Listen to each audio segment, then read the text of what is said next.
पर इजरायल और ईरान के युद्ध में अगर अमेरिका कूदा तो इस युद्ध का विस्तार हो सकता है, क्योंकि ईरान के उस देश से करीबी संबंध है जिससे अमेरिका भी डरता है, और वो देश है नॉर्थ कोरिया।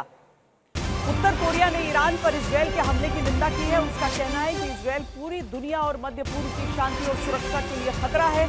उत्तर कोरिया ने कहा है कि इजरायल मिडिल ईस्ट की शांति के लिए कैंसर और दुनिया की शांति सुरक्षा को बर्बाद करने वाला मुख्य अपराधी है। किम जोंग उन ने अमेरिका और यूरोपीय देशों को भी चेतावनी दी है।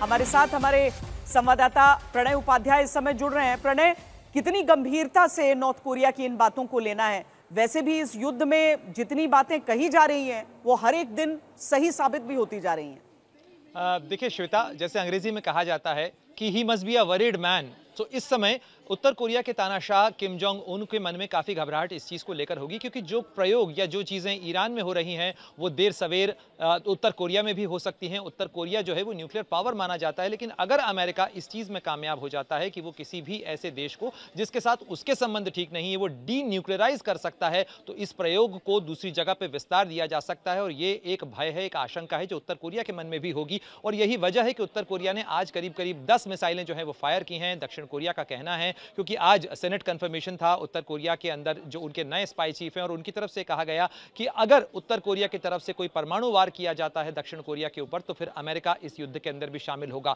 ये विस्तार और ये सारी बातें श्वेता इसलिए भी हो रही हैं खासतौर पर क्योंकि उत्तर कोरिया का एक इतिहास रहा है ईरान के सहयोग करने का। 80 से लेकर 88 के 1980 से 1988 के बीच में जब ईरान इराक की लड़ाई चल रही थी, तब उस दौरान उत्तर कोरिया ने सैन्य सप्लाई या जो हथियारों की सप्लाई है वो ईरान को की थी। साथ ही इस समय उत्तर कोरिया जो है वो रूस को सैन्य सप्लाई कर रहा है, और ईरान भी जो है उसके शाहिद ड्रोन जो है वो रूस को दिए जा रहे हैं यूक्रेन के खिलाफ लड़ाई में। तो इस एक्सिस के अंदर कहीं ना कहीं उत्तर कोरिया के मन में भी इस बात की चिंता जरूर होगी, लेकिन साथ ही दुनिया के मन में इस चीज की घबराहट हो सकती है कि अगर इसके साथ साथ एक और मोर्चा कोरियन पेनिनसुला पे खुला तो ये दुनिया के लिए एक और युद्ध की आहट होगी अगर उत्तर कोरिया इस तरीके की कोई चीज करता है, क्योंकि वहां से अमेरिका की दूरी भी ज्यादा नहीं है। साथ ही उत्तर कोरिया के पास में परमाणु हथियार भी हैं और मिसाइलें भी। बाकी और विश्व युद्ध होता ही क्या है?